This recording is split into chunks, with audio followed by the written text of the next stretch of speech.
Hey, good day to everybody. This is Rob Mazak. Some of you know who I am, some don't, of course.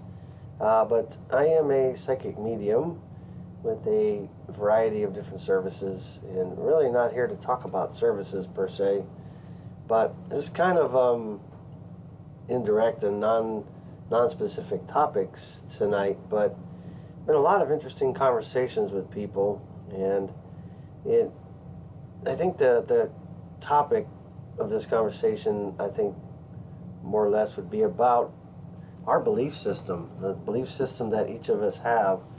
And it is, I find it so interesting that people have such diverse belief systems, even in a world where things are basically the same. And nothing against that, because our belief system is what our belief system is. And you're not going to change people's belief systems very easily, because it's, for the most part, our experiences and what we've been taught and what we accept as norms really just kind of get etched into our subconscious, and it's very difficult at best to change that. Not that I'm trying to change that, I don't think that's important. But one of the things that I do when I have conversations with clients is not so much to change or try to change people's perceptions or beliefs.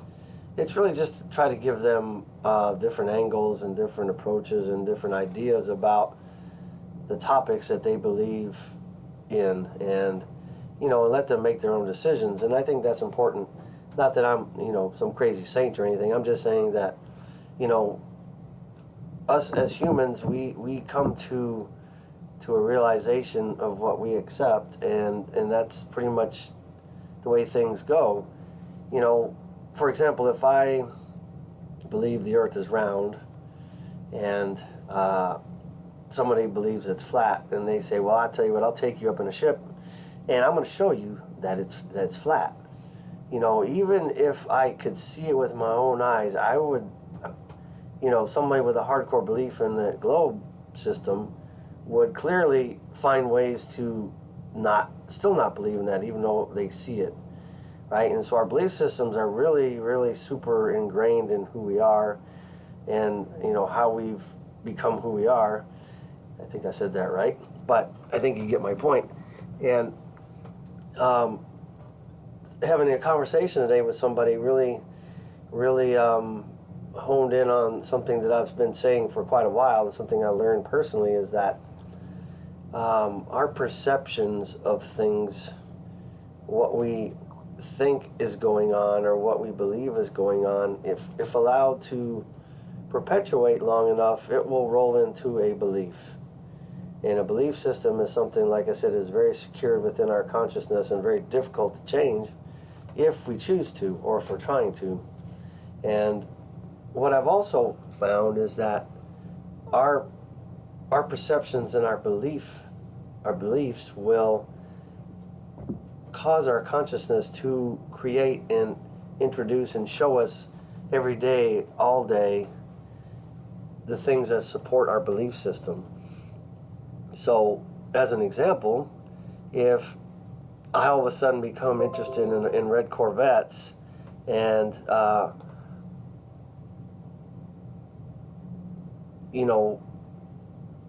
become interested in purchasing one, all of a sudden we will begin to see every red Corvette in the city. And it's not because the red Corvettes were not there. It's because our perception is now dialed into red Corvettes, and our consciousness is trying to present to us that information. And it's the same with just about anything. If you believe that everybody's going, every man is, or every boss, let me rephrase that. Like, say, every boss you have, you believe that every boss you have is going to be a butthead, that belief system will create events and opportunities to support that belief. And so in that particular dynamic, we definitely should change the way we do things if we want change. If we allow the automatic processing of our consciousness, our subconscious, to continue on the path that it is in the current belief systems, and expect something else, we're going to be sadly disappointed, right? And so, other example I had today when I was talking to somebody is, I'm very familiar with the Bible, and there's a lot of things to talk about there, but not going to digress into that too much. But I have seen very strong evidence about the existence of Jesus being validated, and I've seen very strong evidence about Jesus' existence to be untrue. So if there's evidence for that in many different facets that are very plausible and very valid and done in a proper research way, where's the truth? Well, the truth is what I believe the truth is, right? And it has nothing to do with the information that's being presented to us. And, and somebody brought up today a really good point is that, that the Bible is quoted as saying, Bible doesn't say anything, but you get my point. In the scriptures, it's stated that, in the end times, we will be deceived very easily. Well, my thought about that was simple, maybe not logical or proper, but I thought, well, that makes sense because, before this crazy IT explosion in massive amounts of availability to all kinds of knowledge and all kinds of information, everybody had to rely on the written scriptures, written texts, written anything written, right? And then also relied on the teachers and the pastors, priests, and whatever, those that are leading the flock, so to speak, and so they didn't have a lot of opportunities to believe or be challenged in their belief system by anything else because there really wasn't anything else around. What was written is what was written, and then that's all you had to go off of. Now, don't get me wrong, there are people that were trying to challenge all those things in the past, not that far back, actually. And, of course, many of them were excommunicated and burned at the stake, all these things, right? But in today's age, we have access to everything and anything we want. I mean, any information you want to know, all you got to do is grab your phone, grab your computer. It doesn't matter. And, you can find somebody's opinion, somebody's research. You can find anything you want, good and bad. And so, those who wrote the scriptures, I'm not just talking about the Bible. This is in many religions, right? It's been prophesied that, that many of us would be deceived, quote unquote. And I think what that really means is that we have so many choices now, it is very difficult to even know what to believe in, right? Because like I said, there's many sides, valid arguments for everything, and so who's right? I mean, if you look at our reality that we live in, we've all been taught that it's a globe. We're spinning around and hurtling through space and all that. That may be true. But at the same time, there is very strong evidence that we are a flat and domed Earth. There's also a lot of evidence that we might be living in a simulation. So where is the truth? For all we know, we could be living, we could be the cell in a world that's a single cell in some organism, right? And it could be anything.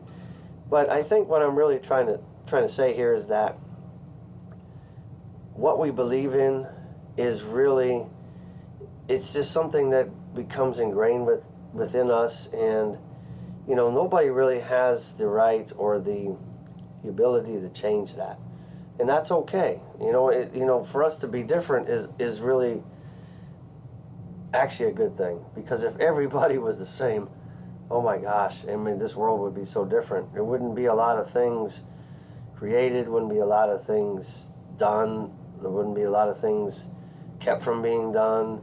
And so it is important that we all have individual belief systems. That's okay.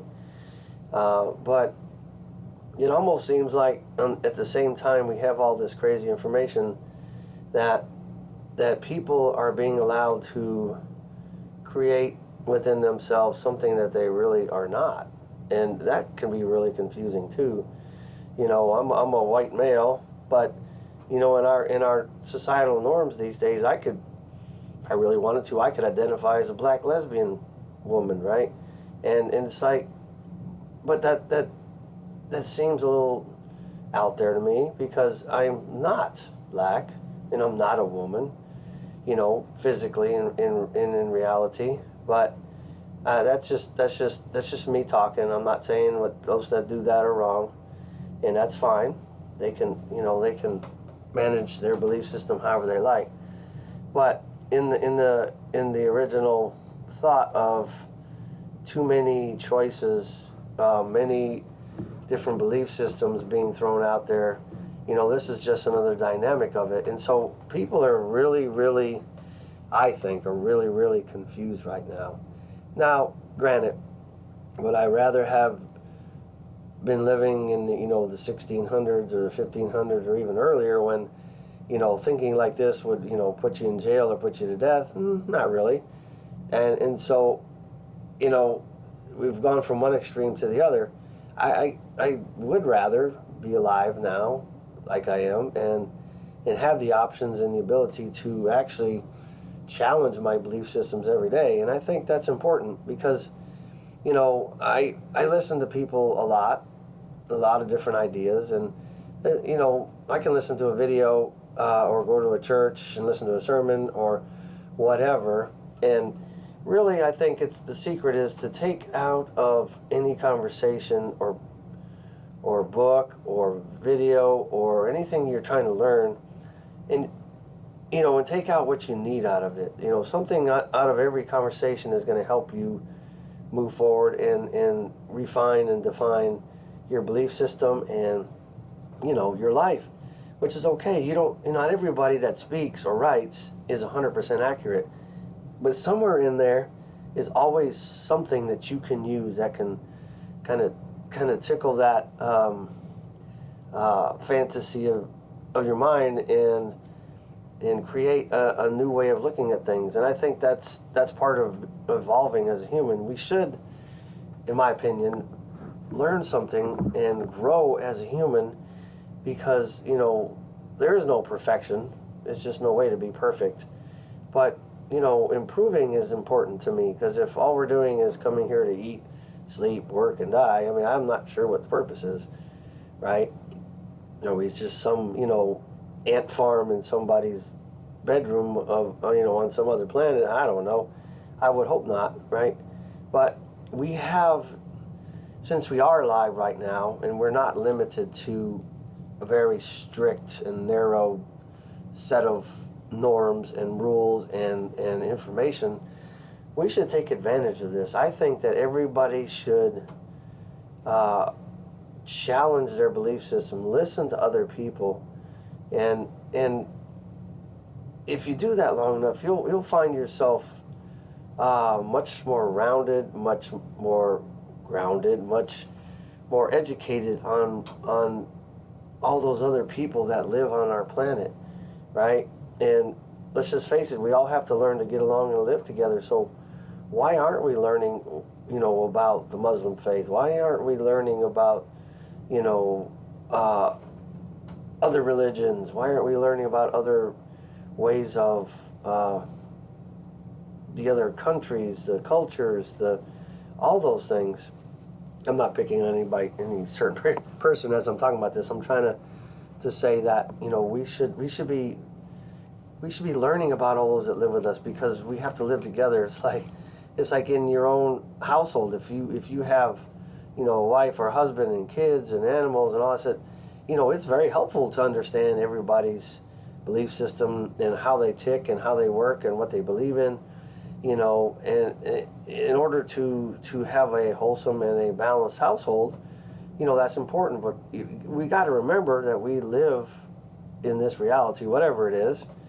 We could argue about that till we turn blue, and it really doesn't make any difference to me, what this reality is. We still have to go through this life as it is. And so I just want to take a moment and really talk about, our beliefs and our perceptions. And the other thing I would say is that what I found when I started my really deep dive self improvement journey, I guess you'd call it, and really learn to meditate and connect and hear about myself. And it wasn't fun, of course, but it's the best thing I've ever done. But I think the strongest thing I learned out of all that was that our perceptions will eventually create our belief system, which will eventually create our life, because our mind, our subconscious, wants to support our belief.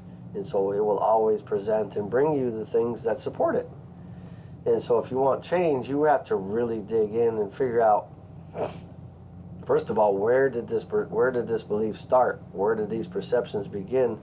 Where did I stop monitoring my perceptions? When did I just allow them to go rogue and just continue? And next thing you know, you're in this life that you have no idea how you got there, right? And it's very difficult to get out of a life that you've built through allowing perceptions in and allowing them to just run rampant in your mind. And there you go, here you are. And so once I learned that, it was very eye-opening that I have literally created my life, and who I am, where I am, all my, everything I am was based off perceptions that I allowed to perpetuate. I allowed them to continue. And of course, most of us don't even realize it's happening. I didn't realize it was happening. I'm no saint. I didn't learn this till I was 54 or something like that. And so that's a long time, to just let the world run you, let the world happen to you, and then at some point you got to learn how to turn that around so that you don't allow things to happen to you, but you happen to them. And of course, I'm making that sound easy, and it's not easy to get out of old ways and old habits and things you would like to change. But, sticking to it and holding fast to your new perceptions is very important. And the only way to change it is to allow time to happen with that new perception, that new habit, that new way of thinking. And it's easy to go back into your old life. We all do that. Well, I'm going to go back home because, then I can start over, right? Well, you get home, you go back home and you find that it's the same. It didn't change anything. All it did is go back to the old you, create you again, and you're back to square one. You're not moving forward, right? And people go back to exes, people go back to old jobs, because it's the comfort zone. If you're comfortable, I can guarantee you're not growing. If you're comfortable, I can guarantee you that your belief system is not changing. If you're comfortable, I can guarantee that your perceptions are not going to change. And if your perceptions don't change, your life won't change, right? So being uncomfortable and challenging yourself is always important. We're here as human beings for whatever reason. We're here. Once again, we're not going to discuss or argue or banter about that. But the point is that we are here for experiences, to become more than we were when we got here, came in as a young infant, right? Well, that seems silly. Come in as an infant, right, and not be able to do anything for ourselves. And look at us now. When you get older, you can the feats of amazement we have in this world today are crazy. But just imagine that started from a very unknowing human being when we first got here, right? And so we gotta stretch ourselves. We gotta move into a new dynamic. We have to grow as a person. Otherwise, to me, this is just me speaking. This is my belief system, right? That if all we're doing is, going to work, coming home, and doing it all over again, what's the point? I mean, I just don't understand the point. If we're not learning things, growing, changing things, and trying to create a new or different life, or learn about other people, I mean, I just don't see, what the value is in just surviving. We must thrive. I mean, the human mind wants to grow. Let's let it grow. Sorry, I'm kind of ranting here a little bit, but the point is that, many of us, if we really sat down and looked at ourselves and looked at our life, would realize that we're simply going through the motions, and we're just allowing things to happen, right? I listen to a lot of motivational speakers, and one of the things that really sticks out to me that most of them say is, we don't get what we want, we get what we accept. And so if we accept that boring job, if we accept that lousy relationship, if we accept that not moving forward, we accept the fact that we're going to go out and drinking every weekend instead of taking classes or whatever. Just some examples. Get my point. That acceptance is what becomes our life. So if you're sick and tired of being sick and tired, it's time to change things. And I'm all about change, and I think us as humans should be about change, and the excuses have to go away. I mean, I'm just being straight, because if you want to learn something, be something different, or change something, saying things like, I don't have enough time, I don't have enough money, I don't have enough resources, life isn't fair, whatever. Excuses just, they don't do anything for you. And if you're going to allow your excuses to run your life, then, well, you're going to stay the same. You're going to have the same result. And then the other thing we have to do is figure out where we want to go next. Let's not talk about the big dream, because everybody says, what's your dream? What's your dream? But the point is that most of us don't have a big overarching dream, right? But we really should know what our next step is. We should know where we're going. Otherwise, we may not like where we end up. So what's the next step, right? And so I try to move from one thing to the next, right? I got I said, okay, my next step, what's the next thing I want to do? All right, I want to be a drone pilot. So I studied, learned it. Now I'm a drone pilot, right? What's next? Okay, now I'm working on my CDL, my commercial driver's license. All right, so what's next? I mean, it's just like, I think we should always put a carrot in front of us so that we're staying out of our comfort zone, because the comfort zone will keep you comfortable, and you're going to go nowhere. So, all right, I will stop my run here, but I think you get my point. Let's not, to summarize, let's not allow our perceptions to run through our mind unchecked. Pay more attention to your thoughts. See if you can't harness some of those. Put some forward thinking in there. Learn something new every day. Challenge yourself. Get uncomfortable, and create the human being that you should be and want to be. So I will end here on that note. Once again, Rob Mazak here. Stay strong and live your life.